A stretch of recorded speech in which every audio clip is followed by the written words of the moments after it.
সম্মানিত দর্শক, আসসালামু আলাইকুম। বাংলার তথ্য নির্ভর সর্বশেষ খবরাখবরে যুক্ত হওয়ার জন্য আপনাকে অসংখ্য ধন্যবাদ। জানিয়ে দিচ্ছি আমাদের হাতে থাকা সর্বশেষ আপডেট। ভারতের মিসাইল বাংলাদেশ সেনাবহরে। ইসরায়েলি ICBM Barak ৮ surface to air missile ক্ষেপণাস্ত্র ক্রয় বাংলাদেশের।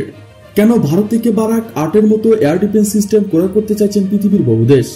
বারাক ৮ ভারত ইসরায়েল যৌথ উদ্যোগে তৈরি একটি সফল আইসিবিএম ক্ষেপণাস্ত্র সম্বলিত এয়ার ডিফেন্স সিস্টেম, যা ভারত নিজে তার বিমান বাহিনী জাহাজ ও সাবমেরিনে বসিয়েছেন। যেসব দেশ এখনো কোনো কারণে ইসরায়েলের সঙ্গে বাণিজ্য চুক্তিতে আগ্রহী নয়, তারা অনেকে ভারতের সঙ্গে এটি কেনার ব্যাপারে কথা বলেছেন। এই গ্রুপে যুক্ত আছে বাংলাদেশ। বাংলাদেশ তার সেনাবাহিনী নৌবাহিনীর জন্য এই মিসাইল ব্যবস্থা ক্রয় করতে যাচ্ছেন। ভারত ও ইসরায়েলের যৌথভাবে তৈরি Barak ৮ surface to air defence system কেনা নিয়ে আগ্রহ প্রকাশ করেছেন ভিয়েতনাম। ভারত, ইসরায়েল ছাড়াও মরক্কো, আজারবাইজানে এই মিসাইল ব্যবহার করছেন। কিছু মাস আগে হওয়া আজারবাইজান ও আর্মেনিয়া যুদ্ধে আজারবাইজান এই মিসাইল ব্যবহার করেছিল। ভারতীয় নৌবাহিনী তার কলকাতা ক্লাস, বিশাখাপত্তনম ক্লাস ড্রেসার, Nilgiri class frigate, INS Vikramaditya aircraft carrier vertical launch system VLS এই মিসাইল ব্যবহার করছেন। এদিকে শীঘ্রই আরো দেশের 2টি বিমান ঘাঁটি গড়ে উঠবে, এমনটাই মন্তব্য করেছেন প্রধানমন্ত্রী।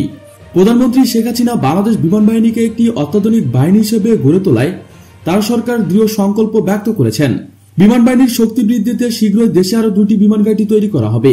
প্রধানমন্ত্রী বলেন, বাংলাদেশ বিমান বাহিনী প্রযুক্তিগত কৌশলগত দিক থেকে অচিরেই জাতির পিতার অত্যাধুনিক কাঙ্ক্ষিত পেশাদার চৌকস বিমান বাহিনী হিসেবে দেশ ও বিদেশে প্রতিষ্ঠিত হবে ইনশাআল্লাহ। শেখ হাসিনা বলেন, বরিশাল ও সিলেটে নতুন 2টি বিমান ঘাঁটি স্থাপনের বিষয়টি প্রক্রিয়াধীন আছে। আমার বিশ্বাস, এসব কার্যক্রমের মাধ্যমে বাংলাদেশ বিমান বাহিনী আরো শক্তিশালী হবে এবং এর সক্ষমতা বাড়বে। প্রধানমন্ত্রী দুপুরে যশোরে বিমান বাহিনীর একাডেমিতে বাংলাদেশ বিমান বাহিনীর ৭৪তম বাপাকোস ও ডিরেক্ট এন্ট্রি 2023 কোর্সের কমিশন উপলক্ষে আয়োজিত রাষ্ট্রপতি কুচকাওয়াজ অনুষ্ঠানে প্রধান অতিথির ভাষণে সব কথা বলেন। তিনি অনুষ্ঠানে ক্যাডারদের মধ্যে ট্রফি, সার্টিফিকেট এবং ফ্লাইট ব্যাজ বিতরণ করেন। ফ্লাইট ব্যাজের academic under officer Ahmed Musa commander হিসেবে প্যারেড পরিচালনা করেন। পরে বিমান বাহিনীর এয়ারক্রাফটের মোনাকো ফ্লাইট পাস প্রত্যক্ষ করেন প্রধানমন্ত্রী। এর আগে প্রধানমন্ত্রী বিমান বাহিনীর একাডেমিক প্যারেড গ্রাউন্ডে পৌঁছলে বিমান বাহিনীর air chief marshal Abu Israt এবং বিমান বাহিনীর academic commando air commander S M. Fakhrul Islam তাকে স্বাগত জানান। প্রতিরক্ষা মন্ত্রীর সদস্যবৃন্দ, জাতীয় সংসদের সদস্যবৃন্দ, সেনা ও নৌবাহিনীর প্রধানগণ, বিভিন্ন মন্ত্রণালয়ের সচিবগণ, সরকারের পদস্থ সামরিক ও বেসামরিক কর্মকর্তাগণ, বিভিন্ন মিশনের কূটনৈতিকবৃন্দ এবং কমিশনপ্রাপ্ত ক্যাডারদের অভিভাবকবৃন্দ অনুষ্ঠানে উপস্থিত ছিলেন।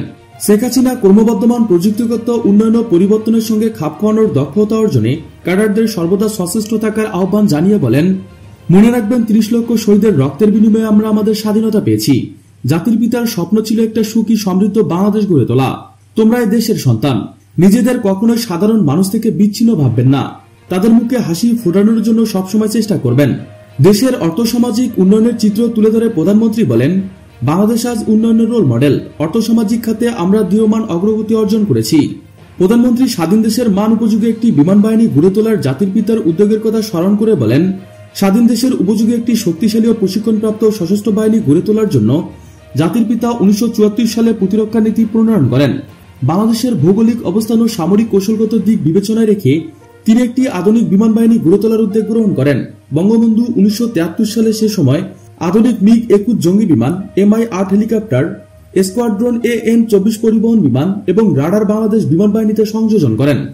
প্রধানমন্ত্রী বলেন, 1975-এ জাতির পিতাকে সপরিবারে হত্যার পর 1996 সালে আমরা সরকার পরিচালনার দায়িত্ব নেওয়ার পূর্বে প্রধানমন্ত্রী বলেন, 1975-এ জাতির পিতাকে সপরিবারে হত্যার পর 1996 সালে আমরা সরকার পরিচালনার দায়িত্ব নেওয়ার পূর্বে সশস্ত্র বাহিনীর উন্নয়নে কেউ কোনো কার্যক্রম গ্রহণ করেনি। 1996 থেকে 2001 মেয়াদে আমরা বিমান বাহিনীকে আরো আধুনিক, যুগোপযোগী করার কার্যক্রম হাতে নেই। আমরা 2000 সালে বিমান বাহিনীতে 4র্থ প্রজন্মের অত্যাধুনিক মিগ-29 জঙ্গি বিমান, বড় পরিসরে C-130 পরিবহন বিমান এবং উচ্চ ক্ষমতা সম্পূর্ণ আকাশ প্রতিরক্ষা রাডার সংযোজন করি। 2000 সালে আমরা সর্বপ্রথম সশস্ত্র বাহিনীতে নারীদের কমিশন অফিসার হিসেবে নিয়োগ দেওয়া শুরু করি। বাংলাদেশ বিমান বাহিনীর সদস্যদের দেশের স্বাধীনতা ও সার্বভৌমত্ব রক্ষার পাশাপাশি দেশ ও জাতির যে কোনো প্রয়োজনে ভূমিকা রাখবে সদা প্রস্তুত থাকার আহ্বান জানিয়েছেন প্রধানমন্ত্রী শেখ হাসিনা। দেশ বিদেশে প্রাকৃতিক বিপর্যয় মোকাবেলা, উদ্ধার তৎপরতা, ত্রাণ সামগ্রী বিতরণে আমাদের বিমান বাহিনী অগ্রণী ভূমিকা পালন করে যাচ্ছে।